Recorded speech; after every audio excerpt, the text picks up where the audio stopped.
Hello guys, how are you everyone? Today we explain and review Spartacus House of Ashur part by part, so let's start. The Rise of Ashur, a story that defied death. Based on Spartacus, House of Ashur. In a world where betrayal is currency, where loyalty is an illusion, and survival demands more than strength, one man was never meant to live. Yet he did. This is not the story you remember. This is the story that rewrites fate itself. This is The Rise of Ashur. Chapter 1. A Man Who Should Have Died. The legend of Ashur was never meant to continue. In the original timeline, his fate was sealed. His schemes, his manipulations, his betrayals, all leading to a brutal end. But what if history made a mistake?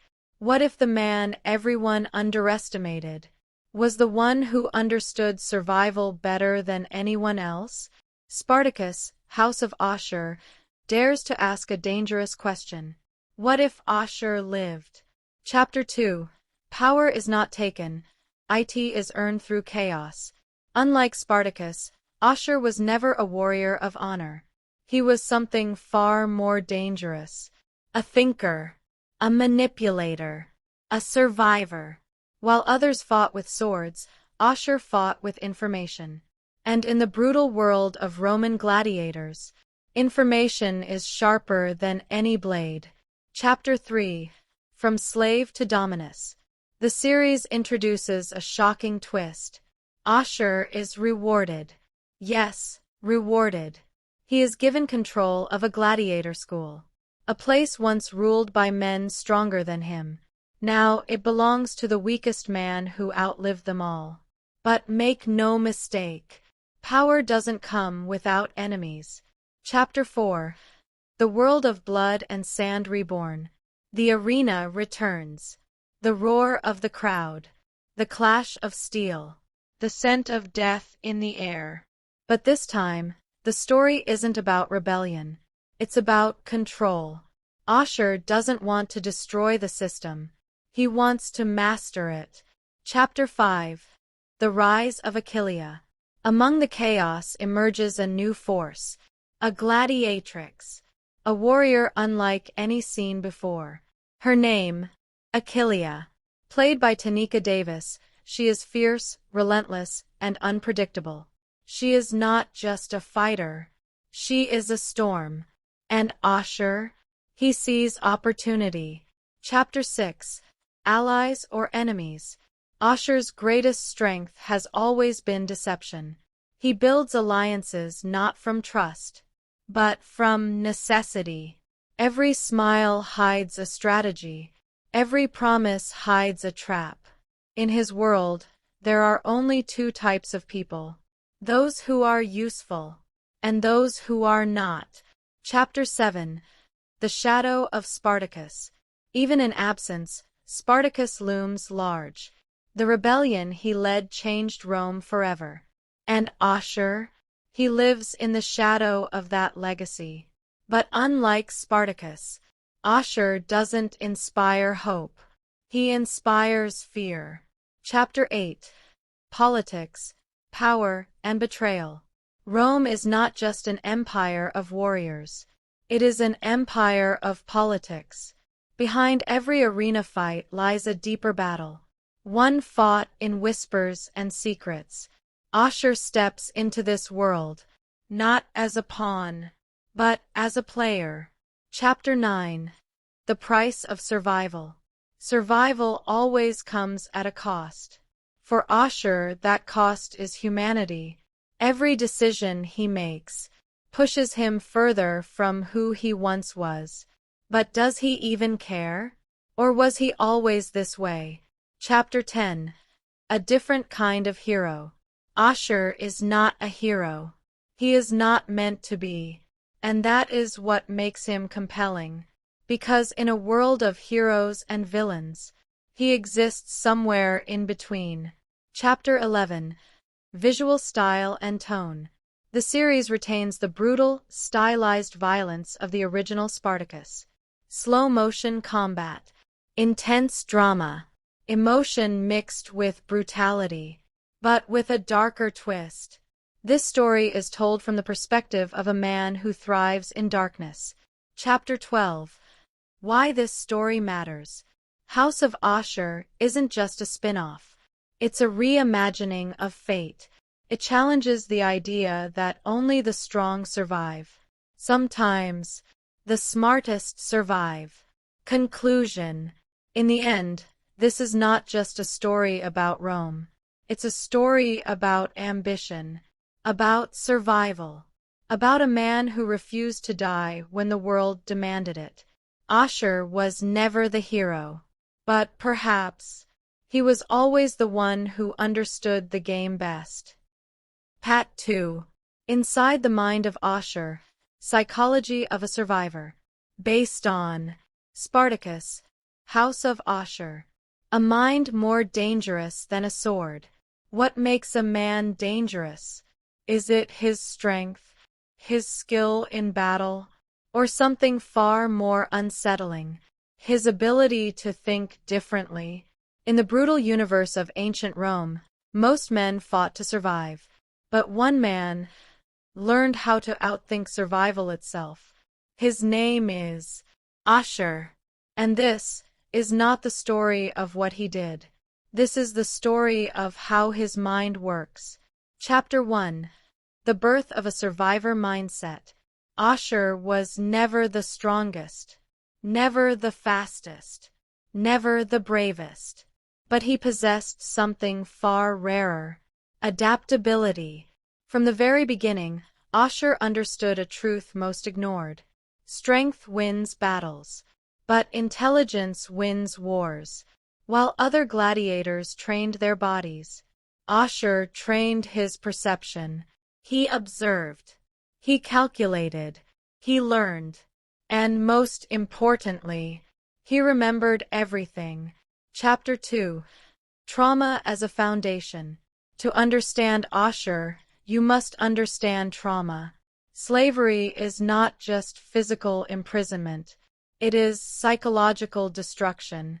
Every humiliation, every beating, every reminder of powerlessness. These moments do not break everyone. Some people, they evolve. Ashur didn't just endure trauma. He internalized it. He turned fear into awareness, pain into strategy, and weakness into weaponized intelligence. Chapter 3. The Psychology of Manipulation. Ashur does not fight people. He studies them.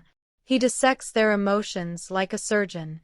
Fear, greed, desire, loyalty.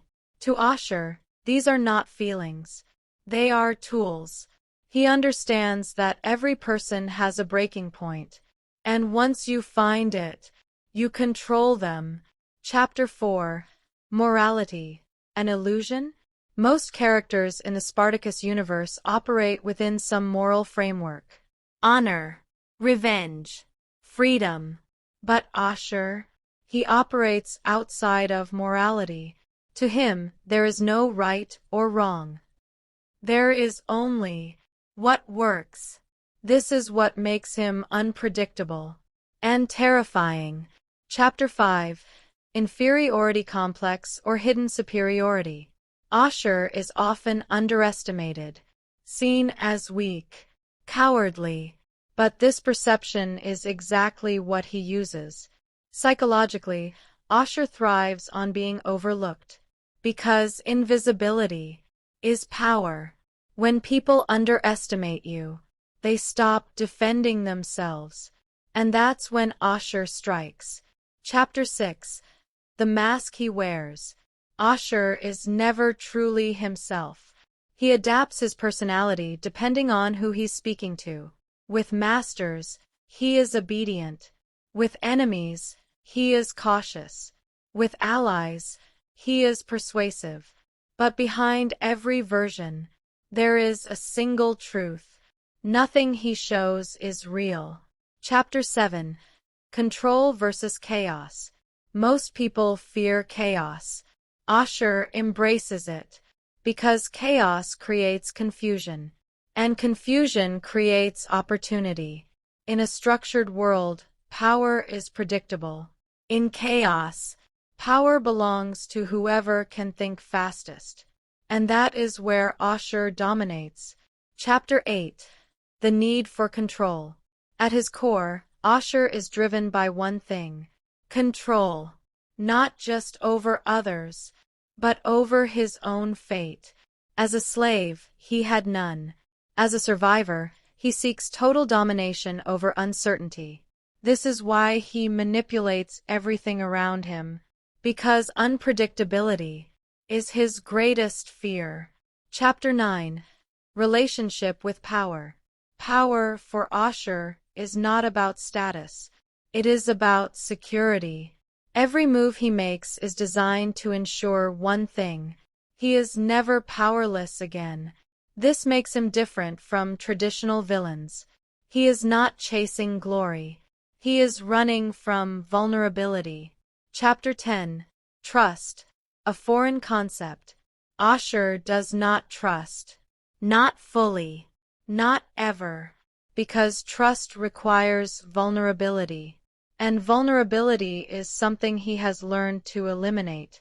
Even when he allies with others, there is always a backup plan, always an exit strategy, always a betrayal waiting to happen. Chapter 11. The Role of Fear. Fear does not control Ashur. He controls fear. He uses it strategically. Sometimes he creates it in others. Sometimes he suppresses it within himself. But he never ignores it, because fear is information. Chapter 12. Ashur versus Spartacus, a psychological contrast. To understand Ashur fully, you must compare him to Spartacus. Spartacus represents honor, leadership, emotional strength. Ashur represents strategy, adaptation, psychological warfare. One inspires people. The other controls them. Chapter 13. The Dominus Transformation. In House of Ashur, something changes. Ashur is no longer the outsider. He becomes the one in control. A dominus. But this transformation raises a question. What happens when a man who trusts no one is given absolute power? Chapter 14. Does power change him? Or does it reveal who he truly was all along? Power doesn't corrupt Ashur. It amplifies him. Every hidden trait, every suppressed instinct, now has room to grow. And that is dangerous. Chapter 15. The Paradox of Ashur. Ashur is both weak and powerful, fearful and fearless, loyal and treacherous. This contradiction is what makes him fascinating. He is not simple. He is not predictable. He is human, but shaped by extreme circumstances. Chapter 16. Why audiences are drawn to him. Viewers are not supposed to like Ashur, yet they are drawn to him. Why? Because he represents something real. The instinct to survive at any cost. In a world where rules collapse, Ashur is what remains. Chapter 17. The Dangerous Question. Watching Ashur forces the audience to ask, if I were in his position, would I be any different? And that question is uncomfortable. Chapter 18. The Future of His Mind. As the story progresses, one thing becomes clear. Ashur's greatest strength may also be his greatest weakness, because a mind that never trusts eventually stands alone. Conclusion. A man built by the world. Ashur is not born evil. He is created by pain, by survival, by necessity. He is what happens when a human being is pushed beyond morality and forced to adapt. In the end, Ashur is not just a character, he is a reflection of what the human mind is capable of when survival becomes the only rule.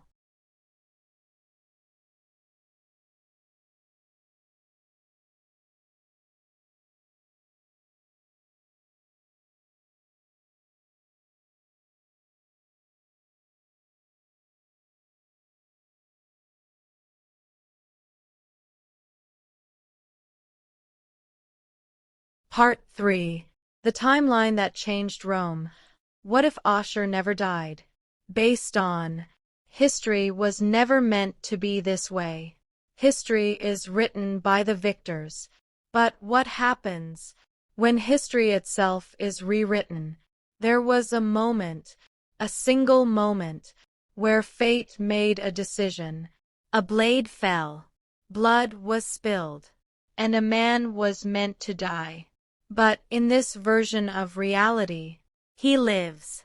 His name is Ashur. And this is the story of a timeline that should never have existed. Chapter 1. The original history.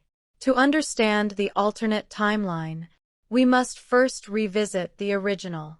In the world of Spartacus, Ashur was never destined for greatness. He was a survivor, yes, but also a traitor. A manipulator, a man who betrayed Spartacus and his rebellion, and for that, he paid the ultimate price. His death was not just inevitable, it was necessary, or so history believed. Chapter 2. The point of divergence. Every alternate timeline begins with a single change, a moment where destiny hesitates. In this version, Ashur does not die. The blade misses, the execution fails, or perhaps someone intervenes. The exact details matter less than the result. Ashur survives, and with that survival, everything changes. Chapter 3. The immediate aftermath. Survival is only the beginning, because in Rome, living is not enough. You must justify your existence. Ashur, now alive, faces a dangerous reality. He is a man without protection, without allies, without trust. But what Ashur understands better than anyone is how to turn disadvantage into opportunity. Chapter 4. Rewriting his destiny. Ashur does not run. He does not hide. Instead, he adapts. He leverages what he knows. Secrets, names, histories, information becomes his currency. And in Rome, information is power. Chapter 5. The fall of old powers. In the original timeline, Spartacus disrupted Rome. But in this new timeline, Ashur reshapes it from within. The absence of his death creates ripples. Alliances shift, power structures weaken, new opportunities emerge, and Ashur positions himself perfectly within the chaos. Chapter 6. The reward no one expected. In a shocking turn, Ashur is not punished. He is rewarded, granted control over a gladiator school, a ludus, a place of blood, discipline, and brutality. Once, he was a slave within its walls. Now, he owns it. Chapter 7. The new dominus. Power changes perception. No longer the overlooked survivor. Ashur becomes dominus. But this role comes with challenges. Gladiators who do not respect him. Rivals who seek his downfall.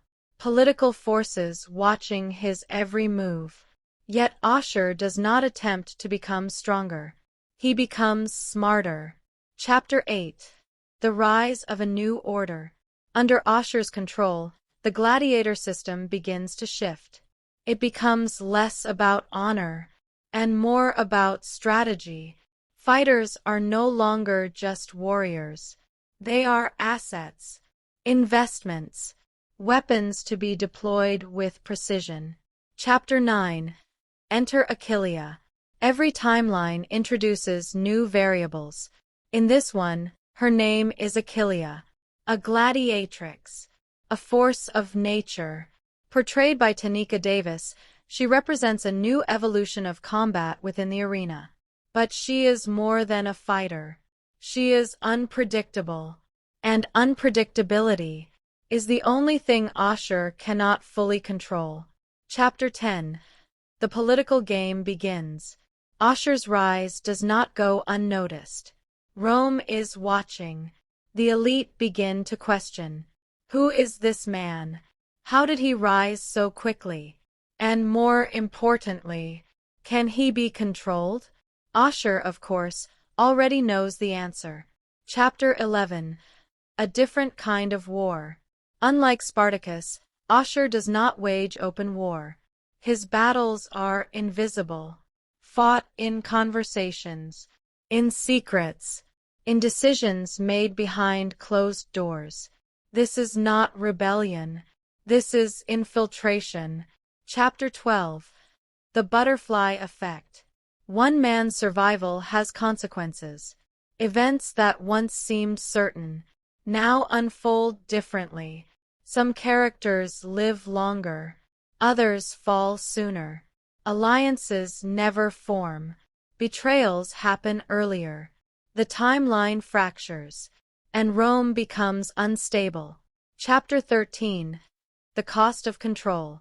As Ashur gains power, he also gains enemies, because power attracts attention, and attention is dangerous. The more influence he builds, the more fragile his position becomes. Chapter 14. Parallel legacies. In the original timeline, Spartacus created a legacy of rebellion. In this new timeline, Ashur creates a legacy of control. Two different paths, two different outcomes, both shaping Rome in their own way. Chapter 15. Is this a better future? This raises an important question. Is this timeline better or worse? Without Spartacus's rebellion, Rome remains stable. But under Ashur's influence, it becomes something else, more calculated, more manipulative, more dangerous. Chapter 16. The unseen consequences. Every decision Ashur makes echoes through the system. Gladiators fight differently. Masters behave differently. Even the audience begins to change. Because the arena is no longer just entertainment. It becomes strategy. Chapter 17. The limit of control. But no system can be controlled forever, even by someone like Ashur, because unpredictability always finds a way. And when it does, even the most carefully built empire can fall. Chapter 18. The final question. At the center of this alternate timeline lies a single question. Was Ashur meant to live? Or was his survival a mistake? Because sometimes, changing fate does not create a better future. It creates a more complicated one. Conclusion. A world rewritten. Spartacus, House of Ashur, is not just a continuation. It is a reimagining. A what-if scenario that explores the fragility of history. Because all it takes is one man surviving for the entire world to change.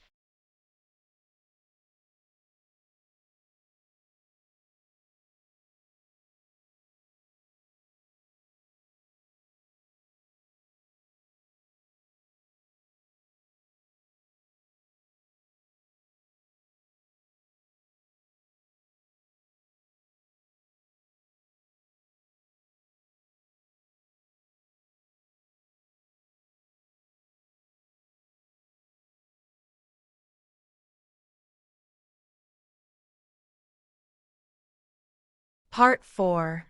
Warriors, Masters, and Monsters. The complete character breakdown of House of Ashur. Based on.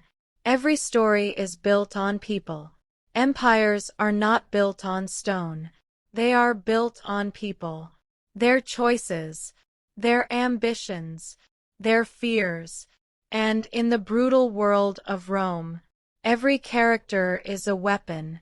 Some fight in the arena, others fight in silence, but all of them shape the outcome of history. This is not one story. This is many, and it begins with the man at the center of it all. Ashur. Chapter 1. Ashur, the architect of survival. Ashur. Ashur is not a warrior. He is something far more dangerous, a strategist. Where others rely on strength, Ashur relies on perception. He reads people. He understands their weaknesses, and he uses that understanding to control outcomes. Psychological profile. Highly adaptive, emotionally guarded, strategically manipulative. Core motivation. To never be powerless again. Strength, intelligence and foresight. Weakness, lack of trust. As Dominus, Ashur transforms from survivor to controller. But control is never permanent. Chapter 2. Achillea, the storm in human form. Achillea, portrayed by Tenika Davis. Achillea is not just a gladiator. She is a disruption. In a world dominated by male warriors, she introduces something new. Unpredictability, combat identity, aggressive, fast, relentless, symbolism. She represents evolution, a shift in the gladiator system. Relationship with Ashur, complicated, not built on trust, but on mutual benefit. Ashur sees her as an asset, but Achillea is not someone who can be owned, and that makes her dangerous. Chapter 3. Hilara, the quiet force. Hilara, played by Jamaica Vaughan. Hilara is not defined by strength or strategy. She is defined by awareness. In a world where loud voices dominate, she observes. She listens. She understands. Role. The silent influence. Strength. Emotional intelligence. Narrative function. She sees what others ignore. Characters like Hilara often appear secondary, but they shape decisions in ways no one notices. Chapter 4. Messia, power within grace. Messia, portrayed by Ivana Baquero. Messia represents balance between power and restraint, between intelligence and emotion. Character traits: composed, strategic, diplomatic. Role in the story: a stabilizing force. In contrast to Ashur's chaos-driven thinking, Messia represents calculated order. But in Rome, even calm minds can become dangerous. Chapter 5. Nefret/Achillea, dual identity. Nefret, also portrayed by Tenika Davis. The existence of dual identity introduces complexity. It raises questions. Who is the real person? What role is being played?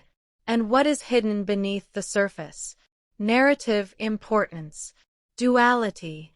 Identity is not fixed, especially in a world where survival requires transformation. Chapter 6. Cossutia, the political player. Cossutia, portrayed by Claudia Black.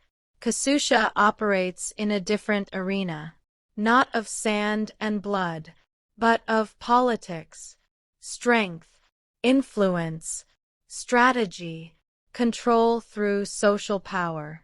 Role: she represents Rome itself, structured, controlled, and quietly dangerous. Chapter 7.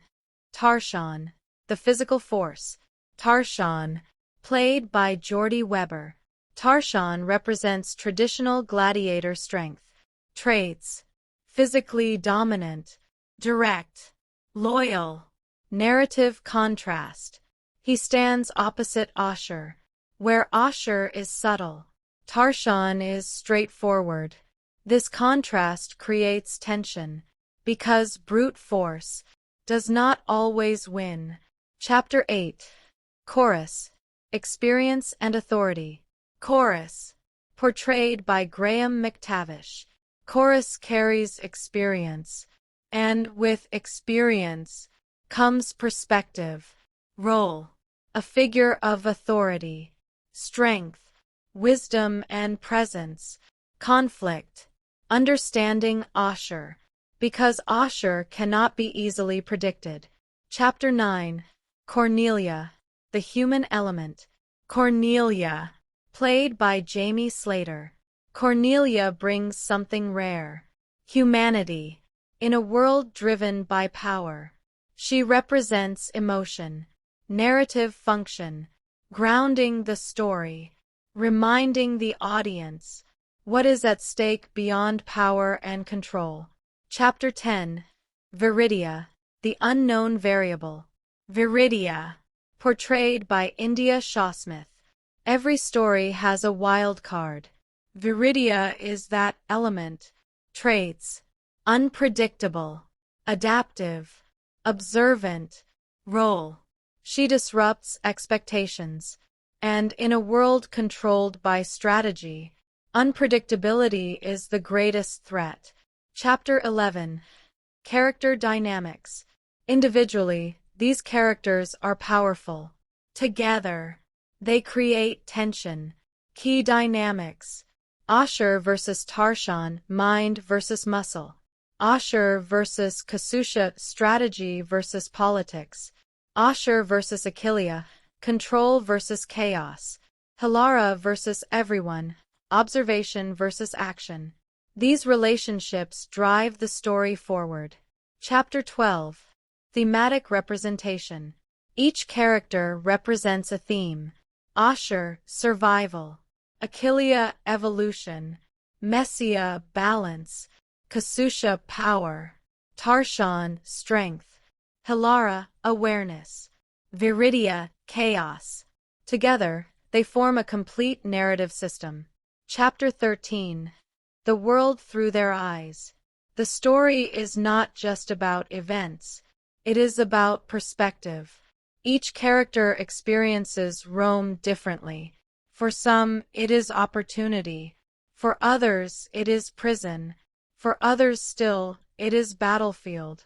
And these perspectives shape their decisions. Chapter 14. Who holds real power? Power is not always visible. The strongest fighter is not always the most powerful. Sometimes, power lies in influence, in information, in timing, and this is where Ashur excels. Chapter 15. The Collision Course. As the story progresses, these characters begin to clash, not just physically, but ideologically.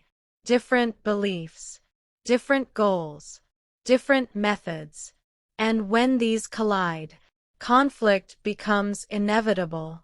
Chapter 16. The Human Cost. Behind every strategy, there is a cost. Lives are lost. Trust is broken. Identities are destroyed. And each character must face the consequences of their choices. Chapter 17. Evolution of Characters. No one remains the same. Power changes people. Conflict shapes them. Survival forces them to evolve. And by the end, each character becomes something new. Chapter 18. The Final Analysis. House of Ashur is not driven by plot alone. It is driven by people. Complex, flawed, strategic, emotional. Each character is a piece of a larger system, and when those pieces move,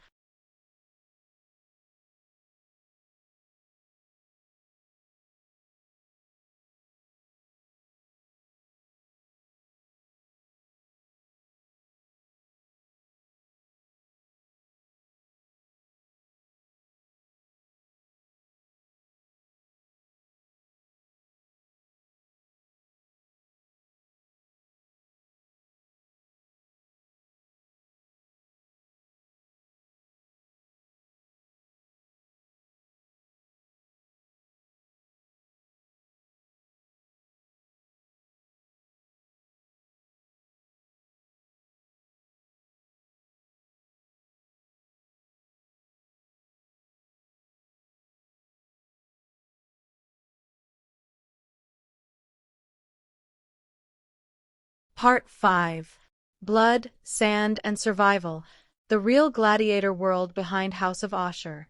Based on Enter the Arena. Before the politics. Before the power struggles. Before the rise of Ashur. There was the arena. A place where life had value only as entertainment. Where men, and sometimes women, fought not for glory, but for survival. To understand House of Ashur, we must first understand the world that created it, the brutal, complex, and often misunderstood world of Roman gladiators. Chapter 1. What was a gladiator? The word gladiator comes from gladius, the Roman short sword. But a gladiator was more than a fighter. He was a slave, a prisoner of war, a criminal, or sometimes a volunteer seeking fame. Gladiators existed at the intersection of entertainment and execution. They were both athletes and disposable assets. Chapter 2. The ludus, a factory of fighters. At the center of this system was the ludus, the gladiator school. In House of Ashur, this is where power begins. Ashur, once a slave within such a system, now controls it. But historically, a ludus was not just a training ground. It was a controlled environment designed to produce efficient killers. Life inside a ludus. Strict discipline, controlled diet, constant training, psychological conditioning. Gladiators were investments, and like all investments, they had to be maintained. Chapter 3. Training for Death. Training in the ludus was intense and methodical. Gladiators practiced against wooden posts called palus. They repeated movements endlessly, not for style, but for survival. Training focus, endurance, precision, reaction time, pain tolerance. Unlike modern fighters, gladiators trained knowing that mistakes meant death. Chapter 4. Types of gladiators. Not all gladiators fought the same way. Different classes existed, each with unique weapons and styles. Common types. Murmillo, heavy armor, large shield. Thraex, curved sword, smaller shield. Retiarius, net and trident, fast and agile. These distinctions created variety in the arena and made fights more entertaining. In House of Ashur, these differences influence strategy. Because Ashur does not just see fighters, he sees matchups. Chapter 5. The Business of Blood. Gladiatorial combat was a business, a highly profitable one. Wealthy Romans sponsored games to gain popularity.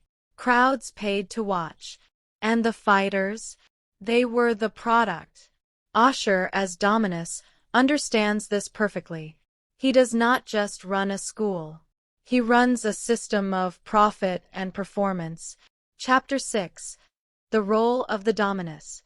The Dominus owned the gladiators. In this case, Ashur. But ownership did not mean simple control. A Dominus had responsibilities.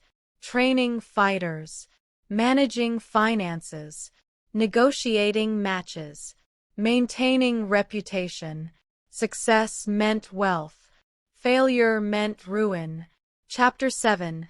Women in the Arena. While rare, female gladiators, gladiatrices, did exist. In House of Ashur, this idea is expanded through characters like Achillea, portrayed by Tenika Davis. These fighters challenge traditional norms. They represent change, spectacle, evolution in entertainment. For audiences, they were both shocking and fascinating. Chapter 8. The Arena Experience. The arena was more than a battlefield. It was a spectacle. Thousands gathered. Crowds roared. Decisions were made in seconds. Key elements: music and announcements, dramatic entrances, crowd participation. Even death became performance. Chapter 9. The myth of constant death. Contrary to popular belief, not every fight ended in death. Gladiators were expensive. Killing them too often meant financial loss. Instead, many fights ended in surrender. The crowd, or sponsor, decided the outcome. This added tension, because survival was never guaranteed. Chapter 10. Psychology of a gladiator. To step into the arena required more than skill. It required a specific mindset. Gladiators had to accept fear, pain, uncertainty. Some embraced it. Others broke under it. In House of Ashur, this psychological tension defines many characters. Chapter 11. The crowd, the true power. In Rome, the crowd held influence. Their reactions mattered. Their approval shaped decisions. A popular gladiator could be spared. An unpopular one, condemned. Entertainment dictated survival. Chapter 12. Violence as entertainment. Modern audiences may find it disturbing, but in ancient Rome, violence was normalized. It was cultural, political, social. The arena reflected the values of the time: power, dominance, and spectacle. Chapter 13. Strategy in the arena. Fights were not random. They were designed, balanced for excitement. Ashur understands this deeply. He manipulates matchups to maximize profit, control outcomes, build reputation. To him, the arena is not chaos. It is calculated theater. Chapter 14. Gladiators as celebrities. Successful gladiators gained fame.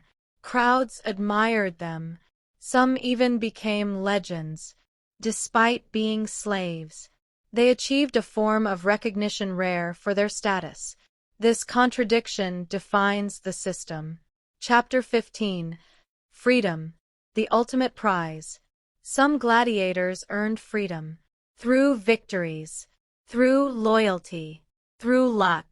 But freedom came with uncertainty, because outside the arena, they had to survive in a different world. Chapter 16. The decline of the system. Over time, gladiatorial games declined.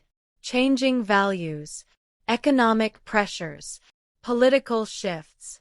The system that once defined Rome eventually faded. Chapter 17.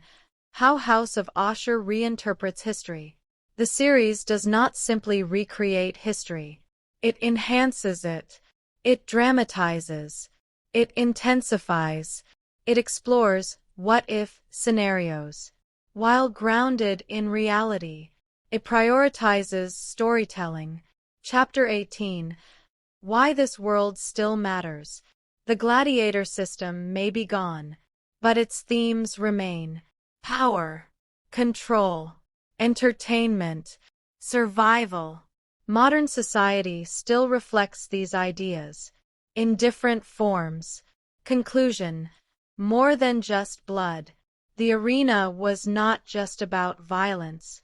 It was about structure, control, economics, psychology, and in House of Ashur, it becomes the foundation for something larger.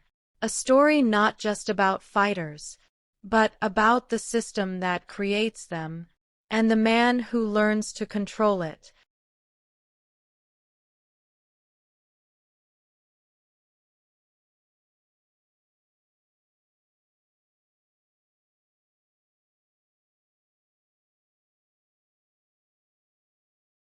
Part 6. She fights like a storm. The rise of female gladiators in House of Ashur. Based on Spartacus, House of Ashur. When the arena changed forever. The arena was never meant for her. It was built for men, designed for strength, dominated by tradition, controlled by power. And yet, She steps into the sand, not quietly, not carefully, but like a storm that refuses to be ignored. Her name is Achillea, and her presence changes everything. Chapter 1. A world that said no. Ancient Rome was structured, rigid, defined by rules, and one of those rules was simple. Women did not belong in the arena.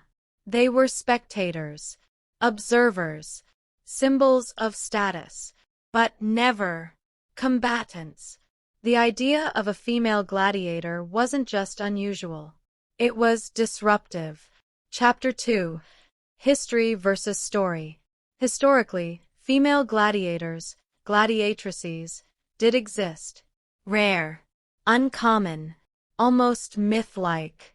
But in storytelling, rarity becomes opportunity.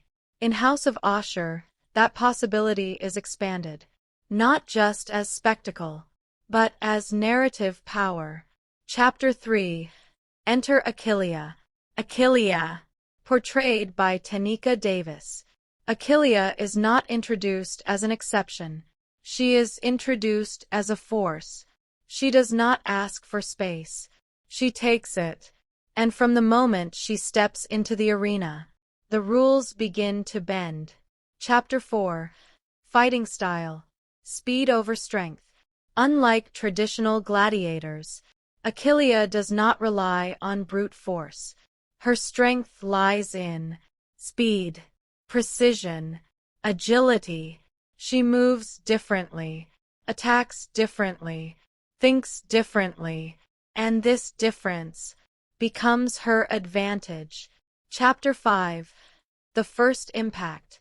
The first time a female gladiator enters the arena, everything changes. The crowd reacts, some with shock, some with excitement, some with disbelief, because they are not just watching a fight, they are witnessing something new. And in entertainment, new is powerful. Chapter 6. Ashur's calculation. At the center of it all stands Ashur.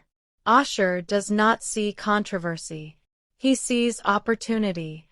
A female gladiator is not just a fighter. She is a spectacle, a market shift, a strategic advantage. He understands that breaking tradition creates attention, and attention creates power. Chapter 7. The burden of difference. But for Achillea, this is not just strategy, it is reality. Every fight she enters carries weight. She is not judged as a gladiator. She is judged as a woman in a place she was never meant to be. Every victory must prove something. Every mistake is magnified. Chapter 8. Respect is not given. Male gladiators earn respect through combat. Achillea must earn it twice.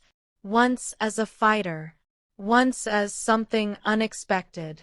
And even then, respect is fragile, because prejudice does not disappear easily. Chapter 9.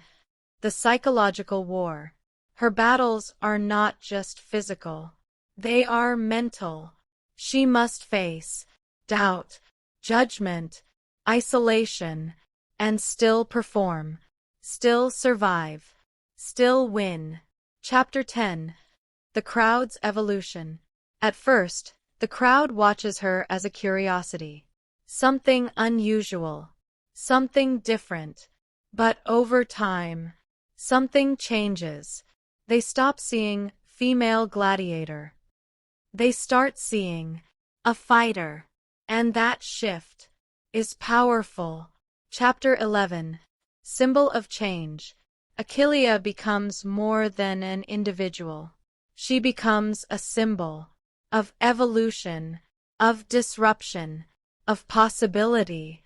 She represents a world that is beginning to change, even if slowly. Chapter 12.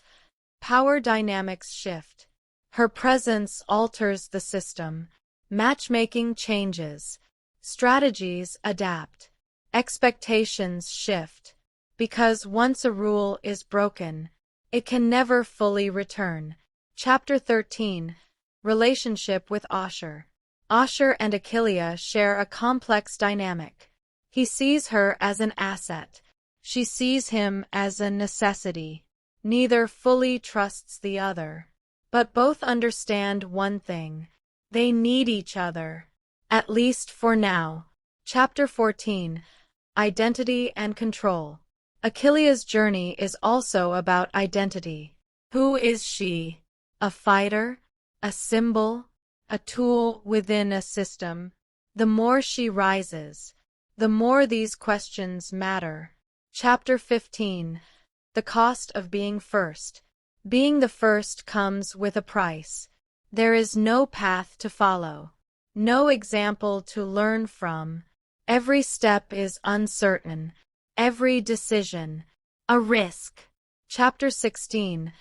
Legacy in the Making. Whether she survives or not, Achillea changes the arena forever. Because once people see what is possible, they cannot unsee it. Chapter 17. Reality versus performance. The arena is performance, but the consequences are real. Behind every fight, there is a life on the line. And for Achillea, that reality is constant. Chapter 18. The Future of the Arena. Her existence raises a question. What comes next? More female fighters? New rules? A different kind of arena? Change rarely happens all at once, but it begins with moments like this. Conclusion. More than a fighter, Achillea is not just a gladiator. She is a turning point, a moment where tradition meets change, and neither leaves unchanged. In House of Ashur, the arena is no longer just about strength. It is about evolution, and sometimes, the most powerful force in history is the one no one expected to rise.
Now we explain Part 7.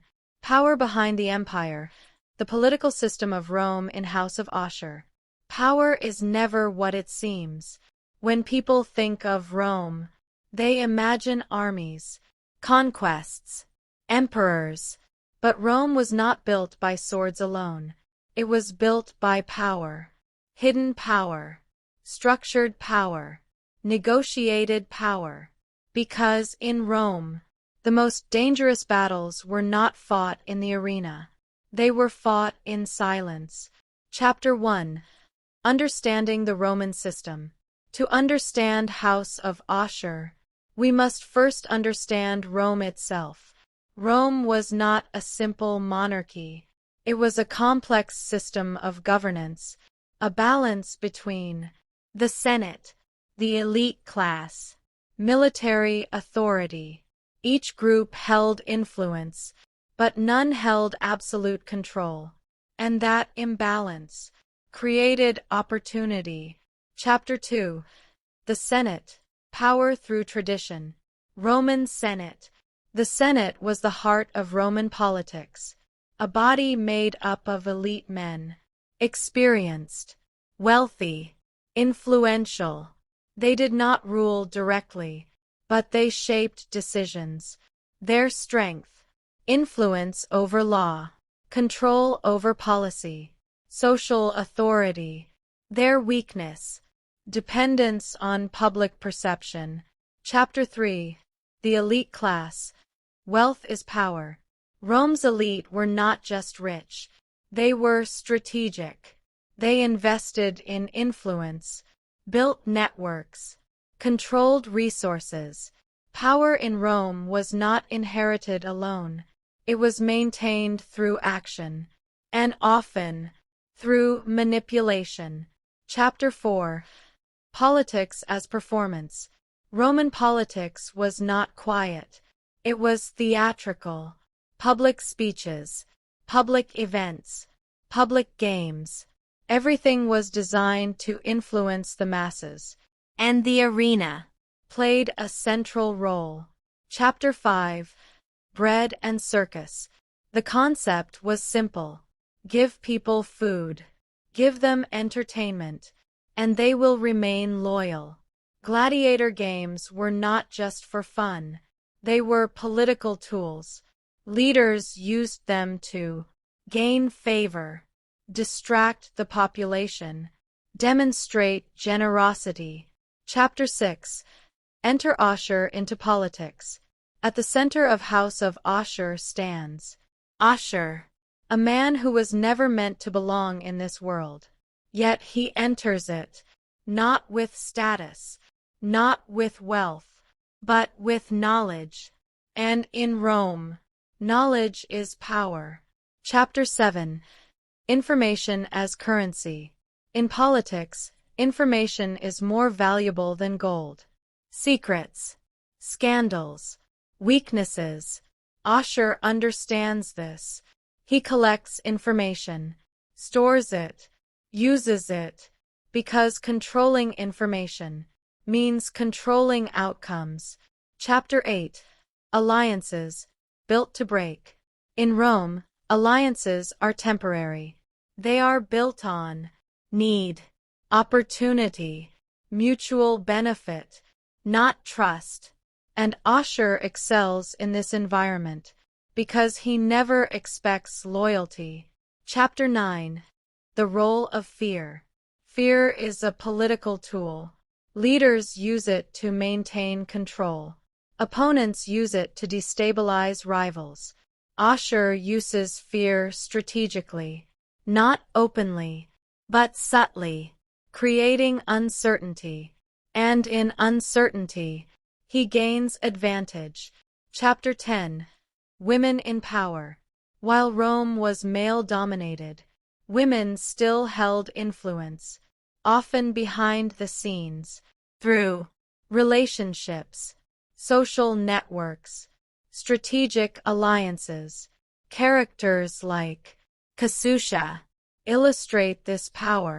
They operate quietly, but effectively. Chapter 11: The Illusion of Control. In Rome, power often appears stable, structured, controlled, but beneath the surface, it is fragile. One mistake, one betrayal, one shift, and everything changes. Chapter 12: Political Strategy versus Brute Force. Rome values strength, but it rewards strategy. Military leaders win battles. Politicians win influence. Ashur belongs to neither group fully, yet navigates both. Chapter 13: Social Status and Limitations. In Rome, your birth matters. Your class defines your starting point. Slaves, citizens, elites. Each has limits. Ashur's rise challenges this structure, because he begins at the bottom and moves upward. Chapter 14: Corruption, a normalized system. Corruption was not hidden. It was expected. Bribes, deals, favors. Power was rarely clean, and those who succeeded understood how to operate within this reality. Chapter 15: The Risk of Visibility. The more power you gain, the more visible you become. And visibility invites danger. Rivals, enemies, suspicion. Ashur must balance influence with survival. Chapter 16. The Collision of Worlds. The arena and politics are not separate. They are connected.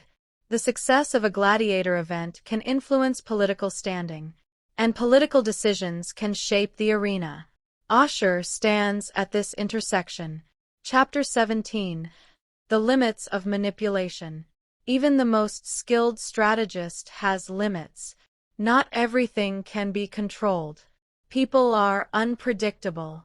Events unfold unexpectedly, and in those moments, even Ashur must react. Chapter 18. The Final Power Question. What is true power? Is it wealth, influence, control, or is it the ability to survive? No matter the system, Ashur represents a new kind of power, not inherited, not granted, but built. Battle of Rome. In House of Ashur, the arena may be filled with fighters, but the real battles happen elsewhere. In conversations, in decisions, in silence, because Rome was never just about conquest. It was about control, and those who understood that shaped history.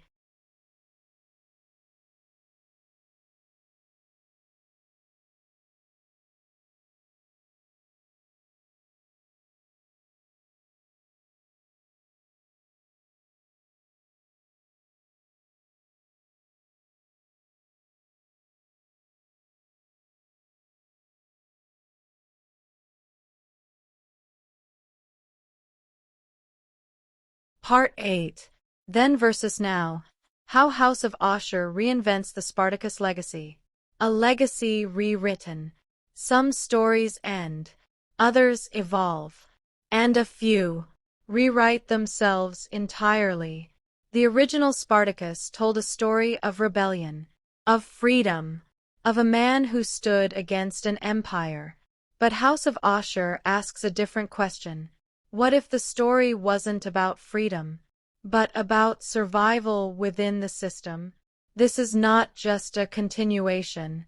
It is a transformation. Chapter 1. The Core Difference. Hero versus Survivor. At the heart of the original series stood Spartacus, a man driven by honor, love, freedom. He was a hero, a symbol, a leader who inspired others to rise. But in House of Ashur, the center shifts to Ashur, a man driven by survival, strategy, self-preservation. He is not a hero.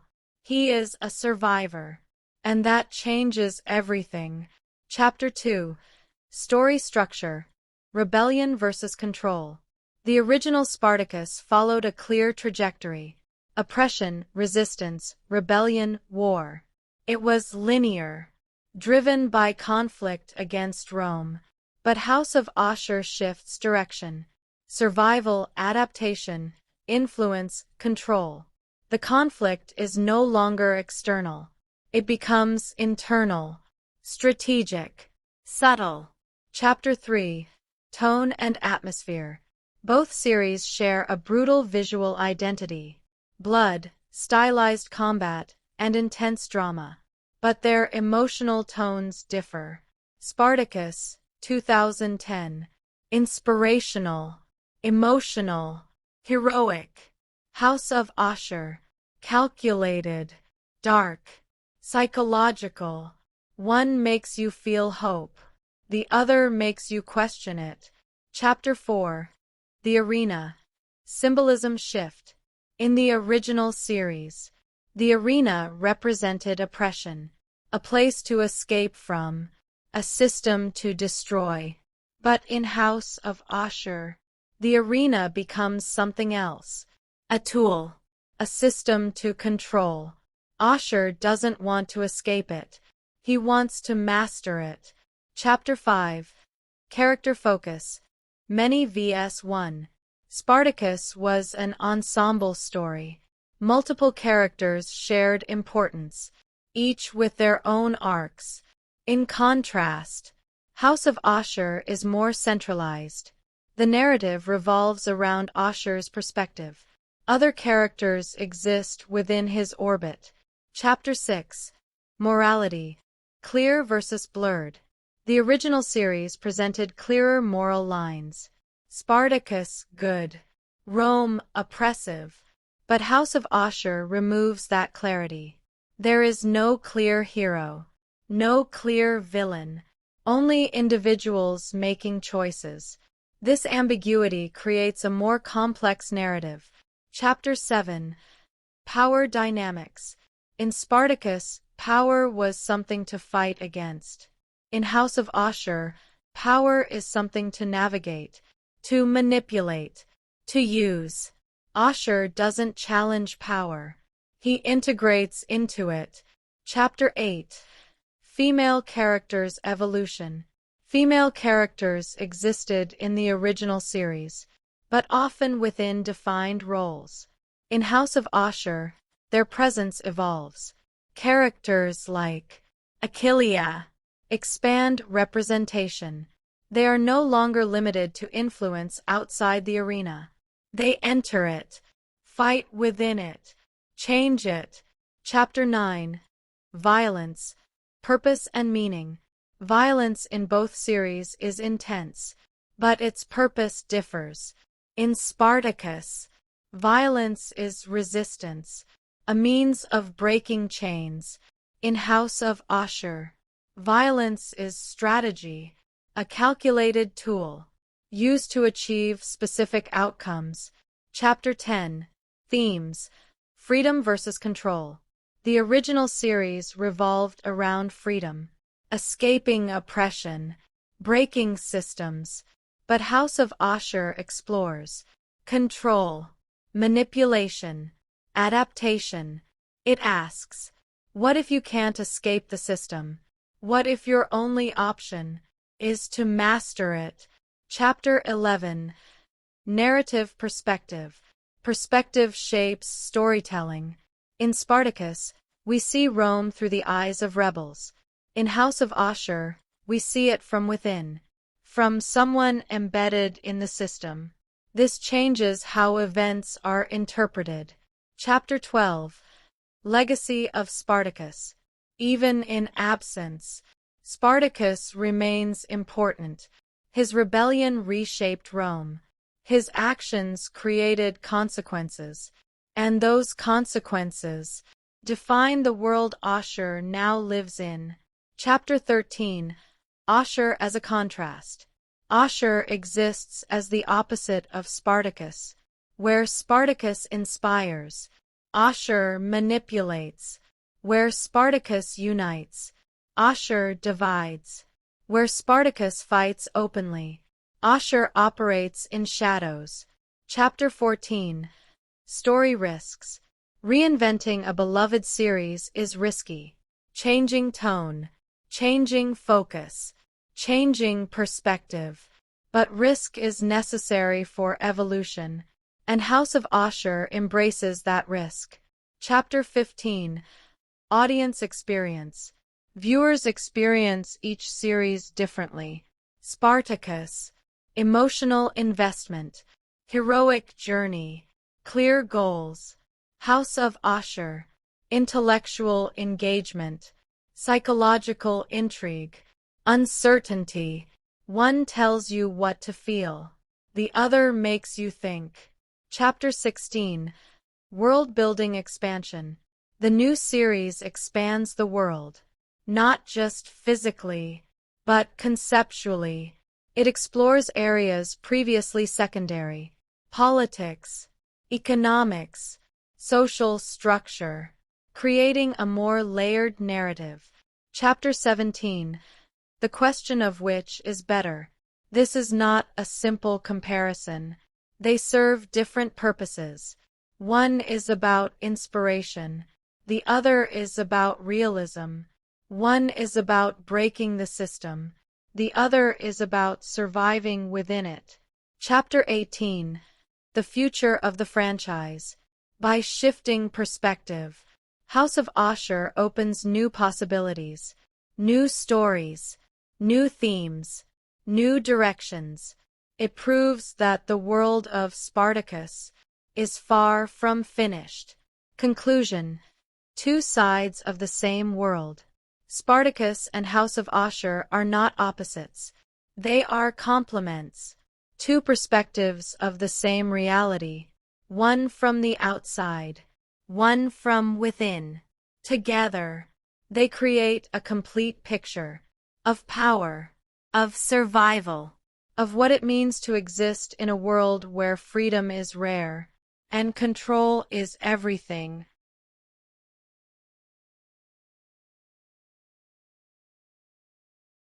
Part 9. Behind the Blood, the Making of House of Ashur. What you see is not what it seems. On screen, it looks real. The blood, the battles, the emotion, the power. But behind every frame, there is a decision, a choice, a process. Because what we see in House of Ashur is not just storytelling. It is construction. This is the story behind the story. Chapter 1. Reviving a Legacy. Bringing back the world of Spartacus was not simple. The original Spartacus had a distinct identity, stylized violence, dramatic storytelling, bold visual tone. Reviving that world meant balancing two goals. Respect the original, but create something new. Chapter 2.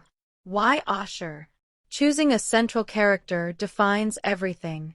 Instead of continuing with a traditional hero, the creators chose Ashur, a controversial figure, a manipulator, a survivor. This decision changed the tone of the entire production, because the story would now be told from a darker perspective. Chapter 3. Visual Style. Building the World. One of the defining elements of the Spartacus universe is its visual style. Highly stylized, almost graphic novel-like. To recreate this, the production uses controlled lighting, slow-motion effects, color grading, digital enhancement. The goal is not realism, but impact. Chapter 4. Set Design. Recreating Rome.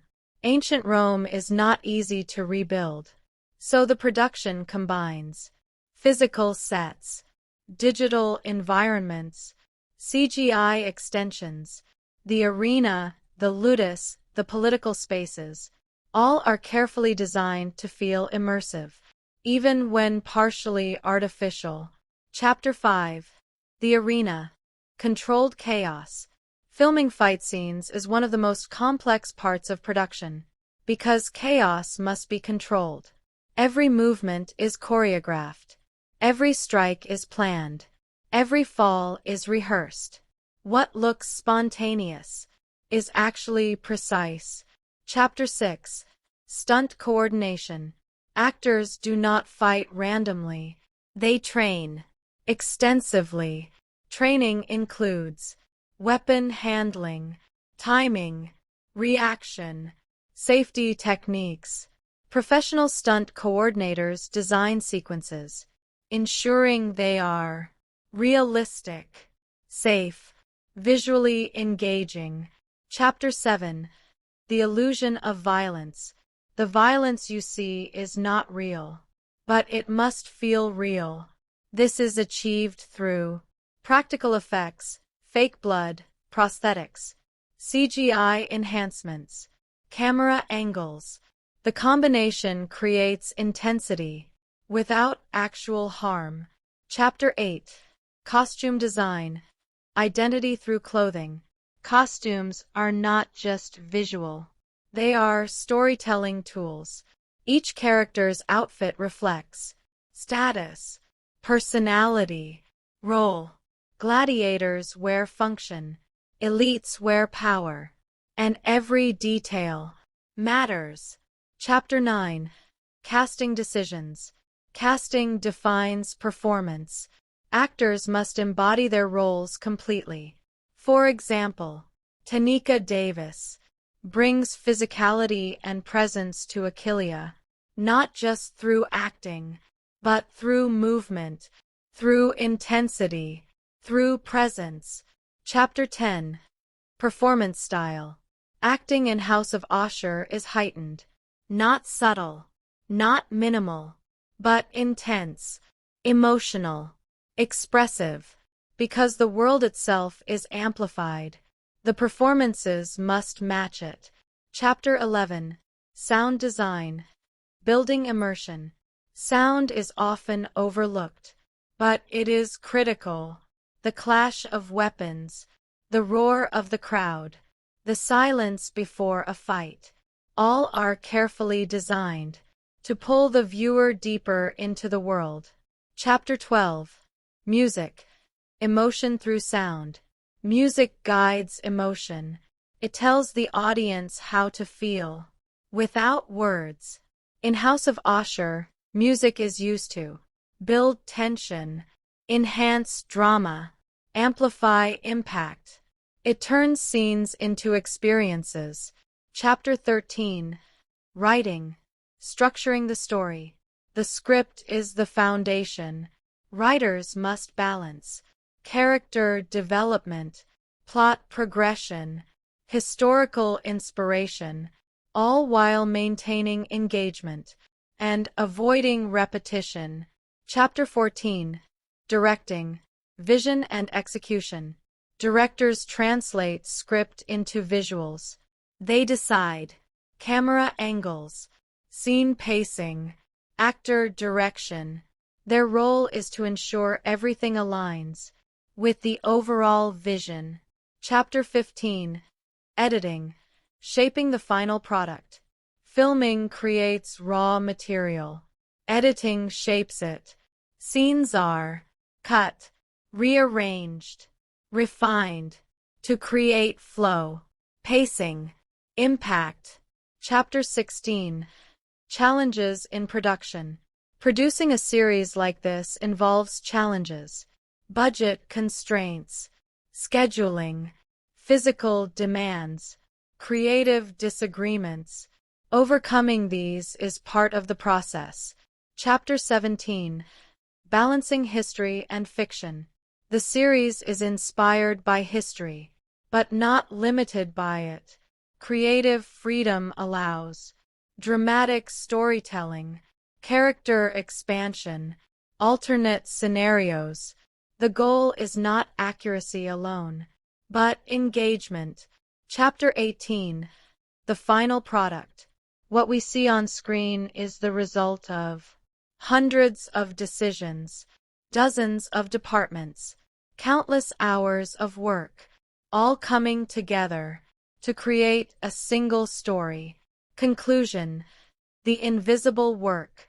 When watching House of Ashur, it is easy to focus on the action, the characters, the drama, but behind every moment, there is effort, planning, creativity, because great storytelling is never accidental.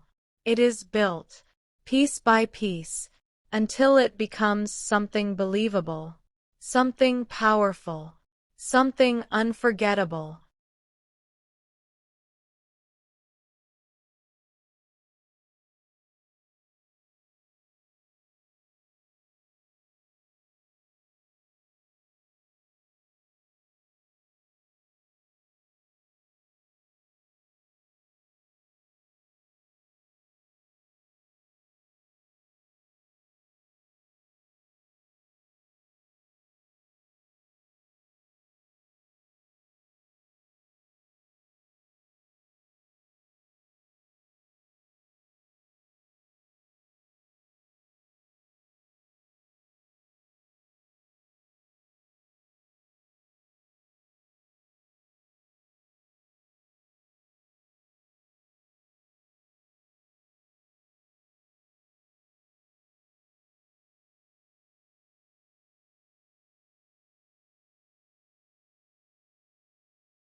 Part 10. Beyond Blood and Sand, The Hidden Meanings Inside House of Ashur. Based on Spartacus, House of Ashur. What lies beneath the surface? At first glance, it is a story of violence, of survival, of power. But beneath the surface, there is something more. Symbols, metaphors, ideas hidden within action. Because House of Ashur is not just telling a story. It is asking questions about power, about identity, about what it means to survive in a world without rules. Chapter 1. The Arena as a Symbol. The arena is more than a physical space. It is a metaphor, a representation of life itself, a place where people are judged. Survival is uncertain. Performance determines value. In many ways, the arena reflects society, where individuals compete, struggle, and fight for recognition. Chapter 2. Blood, the Cost of Power. Blood appears constantly, but it is not just violence. It represents cost. Every gain in power requires sacrifice. Every victory comes at a price, and that price is often human. Chapter 3. Ashur, the symbol of adaptation. At the center stands Ashur. He represents adaptation, the ability to change, to survive, to evolve. Ashur is not strong in the traditional sense, but he survives because he adapts, and that makes him a symbol of human resilience. Chapter 4. Control versus freedom. One of the central themes is control. Who has it? Who wants it? Who loses it? In contrast, there is freedom, often distant, often unattainable. The tension between these two ideas drives the narrative. Chapter 5. Masks and Identity. Characters in House of Ashur rarely show their true selves. They wear masks, not physical, but psychological. They present versions of themselves, adjusted for survival. This raises a question. Is identity fixed, or is it something we create? Chapter 6. The Duality of Human Nature. Many characters exist in contradiction. They are loyal and deceptive, strong and vulnerable, compassionate and ruthless. This duality reflects reality. People are not simple. They are complex and often contradictory. Chapter 7. Achillea, symbol of disruption. Achillea, portrayed by Tenika Davis. Achillea represents change, a disruption of tradition, a challenge to expectation. Her presence forces the system to adapt. And through her, the series explores transformation. Chapter 8. Power as an Illusion. Power appears solid, stable, absolute, but in reality, it is fragile, temporary, dependent on perception. The series repeatedly shows that power can shift quickly, unexpectedly. Chapter 9. The Crowd, Society Itself. The audience in the arena is not just background. It represents society, collective judgment, collective influence. The crowd decides value. Who lives? Who dies? This reflects how societies often function, through shared perception. Chapter 10. Chaos and Order. The world of House of Ashur exists between chaos and order. Order provides structure. Chaos creates change. Ashur operates between both, using chaos to build control. Chapter 11. Survival as Morality. Traditional morality is absent. Instead, survival becomes the guiding principle. Right and wrong are replaced by effective and ineffective.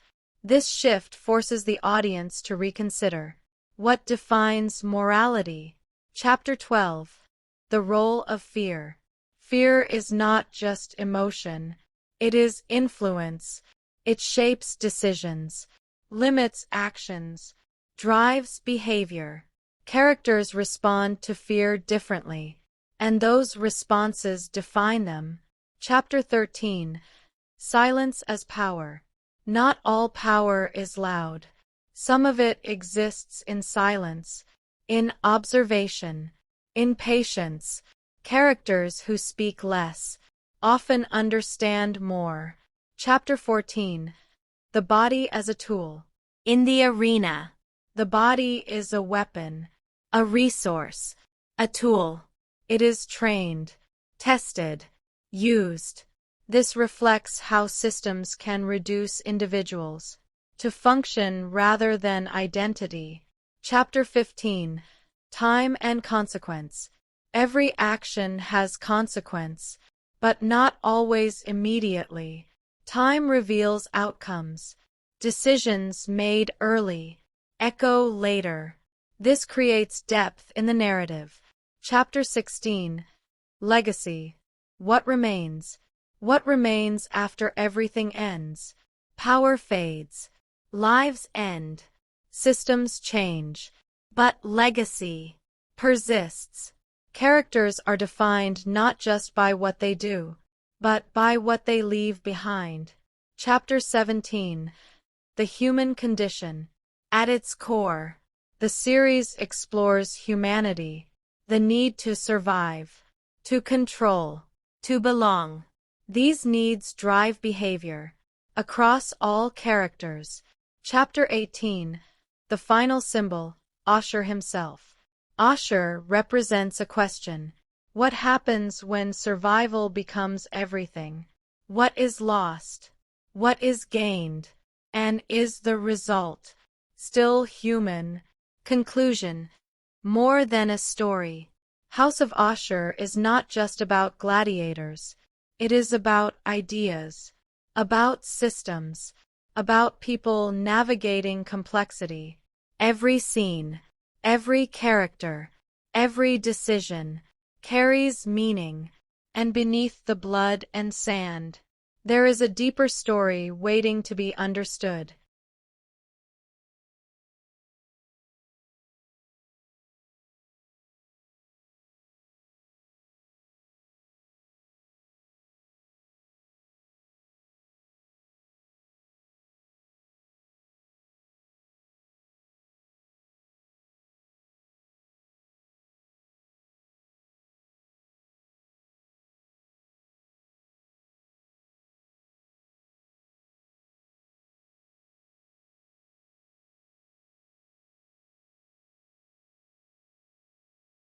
Part 11.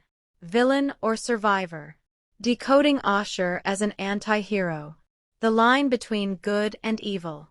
Stories often divide characters into two sides, heroes and villains, good and evil, right and wrong. But some characters don't fit.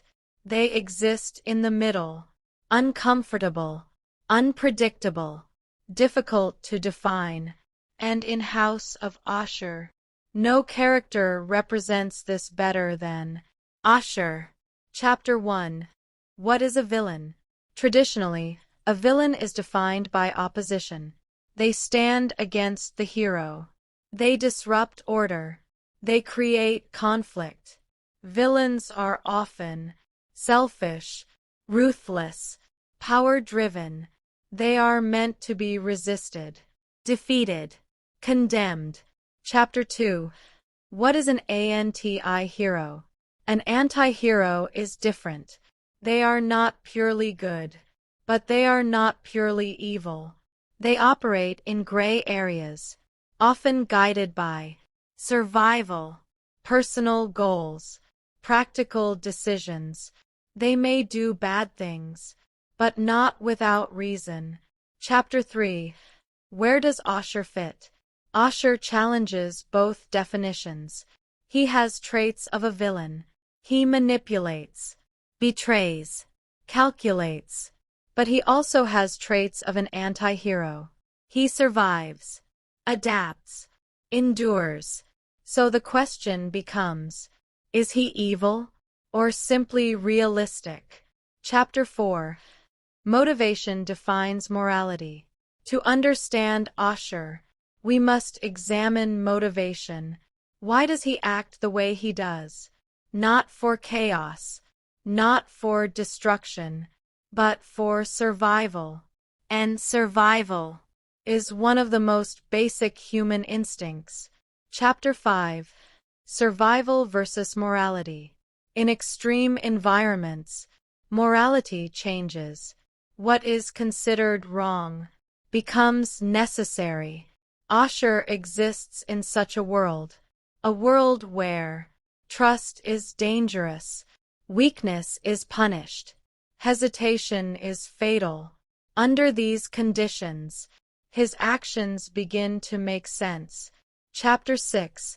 Comparison with traditional heroes. Compare Ashur to Spartacus. Spartacus acts on principle. Ashur acts on practicality. Spartacus inspires. Ashur calculates. One represents ideals. The other represents reality. Chapter 7. The role of empathy. Villains often lack empathy, but Ashur is more complex. He understands emotions. He reads people. He uses empathy, but does not always act on it. This creates distance between understanding and action. Chapter 8. Control as a defense mechanism. Ashur's need for control is not random. It is psychological, a response to past powerlessness. When someone has experienced loss of control, they often seek to regain it at any cost. Chapter 9. Does he enjoy power? Some villains enjoy dominance. They seek it for pleasure. Ashur is different. He seeks power for security, to avoid vulnerability, to prevent suffering. This shifts perception. Chapter 10. Betrayal, a tool or a trait. Ashur betrays others. But why? Because trust is risky. Because alliances are temporary. Because survival requires flexibility. In his world, loyalty can be fatal. Chapter 11. The audience dilemma. Viewers face a challenge. They may not like Ashur, but they understand him, and that understanding creates tension, because it forces a question. Would I act differently? Chapter 12. Anti-hero appeal. Anti-heroes are compelling because they feel real. They reflect difficult truths about human nature, about decision-making, about survival. Ashur fits this mold. Chapter 13. Moral flexibility. Ashur adapts his morality based on situation. This flexibility allows him to survive. But it also raises questions. Is morality fixed, or is it conditional? Chapter 14. The cost of his choices. Every decision has consequences. Ashur's choices cost. Relationships, trust, humanity, survival comes at a price, and that price is not always visible at first. Chapter 15. Is redemption possible? Can Ashur change? Can he become something else? This depends on perspective. Redemption requires reflection, regret, change. But Ashur rarely looks back. He looks forward. Chapter 16. Power without connection. As Ashur gains power, he loses connection, because trust becomes harder, relationships become weaker, and isolation grows. Chapter 17. The final classification. So what is Ashur? villain, anti-hero, survivor? The answer may be all of the above. He does not fit a single category, and that is what makes him unique. Chapter 18. Why it matters. Characters like Ashur challenge storytelling norms. They blur boundaries. They question assumptions. They force audiences to Part think 12. rather than Fragments simply of power. react. Reconstructing Conclusion. the rise of Ashur. Beyond labels. Based on Ashur is Spartacus. not defined by labels. House of Ashur. Not Story villain. Told out not of order. hero.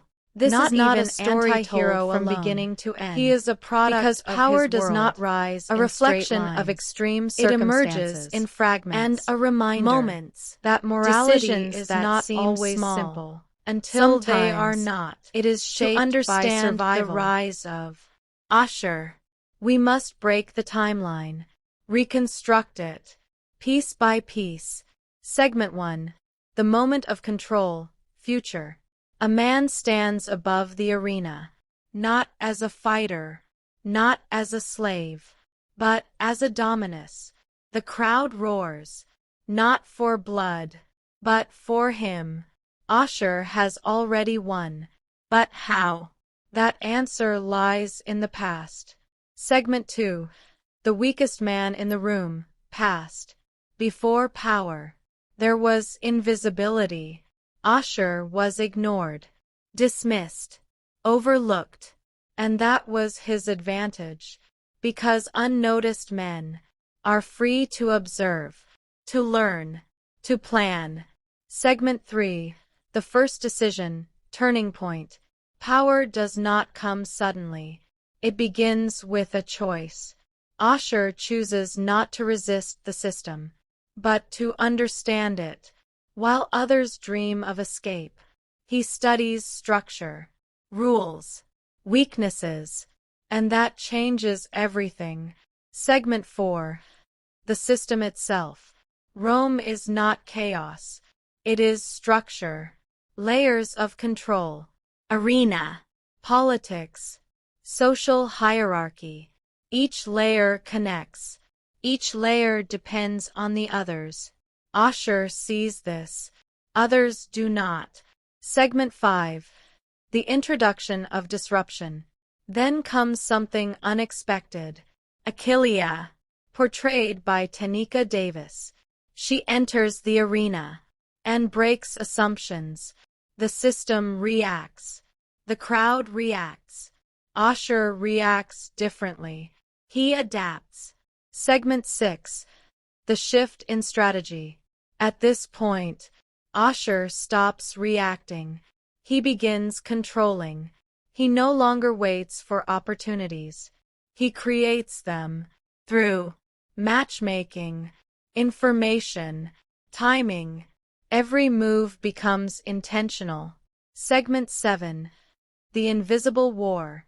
While others fight in the arena, Ashur fights elsewhere, in conversations, in silence, in decisions that no one sees. This is not war of strength. It is war of positioning. Segment 8. The cost of ascent. Power always has a cost. For Ashur, it is not physical. It is personal. Trust disappears. Relationships weaken. Isolation grows. But power increases. And he chooses power. Segment 9. The multiple timelines collide. Now the past meets the present. The overlooked man becomes the controlling force. The system he studied becomes the system he commands. Everything connects. Segment 10. The illusion of control. But control is never absolute. Even at the top, uncertainty remains. People are unpredictable. Events shift. And the system can turn. Segment 11.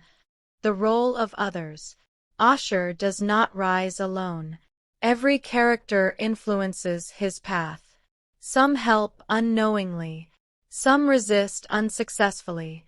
Some challenge him directly. But all contribute to his evolution. Segment 12. The arena redefined. The arena is no longer just combat. It becomes strategy, messaging, power display. Ashur transforms it from chaos into control. Segment 13. The final transformation. At some point, there is no turning back. Ashur is no longer surviving. He is ruling. And that shift is permanent. Segment 14. The question of identity. Who is Ashur now? The man who once feared everything, now controls everything. But is he still the same person? Or has power reshaped him completely? Segment 15. The system versus the individual. Ashur mastered the system, but the system still exists. Larger than him, stronger than him, and potentially capable of destroying him.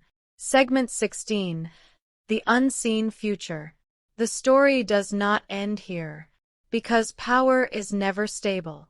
New challengers will rise, new variables will appear, and Ashur will have to adapt again.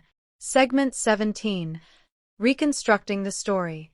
When we look back, we see the pattern: observation, adaptation, control, expansion. Each step builds on the last. Each moment matters. Segment 18. The final fragment. In the end, Ashur is not defined by a single moment, but by a series of decisions. Small, calculated, relentless. And when combined, they create something powerful. Conclusion. A story without a straight line. This is not a story of beginning to end. It is a story of fragments, of moments that connect, of choices that build. Because power is never simple. It is constructed, slowly, carefully, and in the case of Ashur, brilliantly. Part 13. Nothing is what it seems. Hidden theories inside House of Ashur. What if we missed the real story? What if everything you saw was only part of the truth? What if the real story was hidden beneath the surface? Because House of Ashur is not just a narrative. It's a puzzle, filled with clues, connections, possibilities. And today, we're not just watching the story, we're questioning it. Theory 1. Ashur was always meant to win. At first glance, Ashur's rise feels unexpected, accidental, even unlikely. But what if it wasn't? What if every step, every survival, every opportunity was leading to this moment? Ashur doesn't just survive. He evolves. And maybe that evolution was inevitable. Theory 2. The system created him. Is Ashur controlling the system? Or is the system controlling him? Rome is designed to reward strategy, ruthlessness, adaptation. Ashur fits perfectly, almost too perfectly, which raises a question. Did he shape the system, or did the system shape him? Theory 3. Achillea is more than a gladiator. Achillea, portrayed by Tenika Davis. She enters as a fighter, but her role may be much bigger. Some theories suggest she represents a shift in power, a challenge to Ashur's control, or even his eventual downfall, because unpredictability is something Ashur cannot fully manage. Theory 4. Power is an illusion. Ashur appears to be in control, but what if that control is temporary? In Rome, power is never permanent. It shifts, it moves, it disappears. What if Ashur is simply at the peak, before the fall? Theory 5. Every ally is a future enemy. In House of Ashur, alliances are fragile, temporary, strategic. This leads to a powerful idea. Every ally Ashur has may eventually betray him, not out of malice, but necessity. Theory 6. The crowd controls everything. The arena audience seems passive, but what if they are the true power? Their reactions influence decisions, outcomes, reputation. Without the crowd, the system collapses, which means the real control lies with them. Theory 7. Ashur fears one thing. Ashur fears very little. But there may be one exception: unpredictability. He thrives on control, on planning, on understanding. But what happens when something cannot be predicted?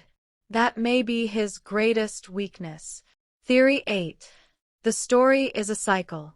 What if this story is not unique? What if it repeats? A man rises, gains power, controls the system, then falls, only to be replaced. Ashur may not be the end, but part of a pattern. Theory 9. Identity is a strategy.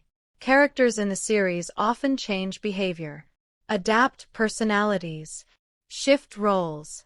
What if identity itself is a tool, something used, rather than something fixed? Theory 10. The arena is a metaphor. The arena is more than a place. It represents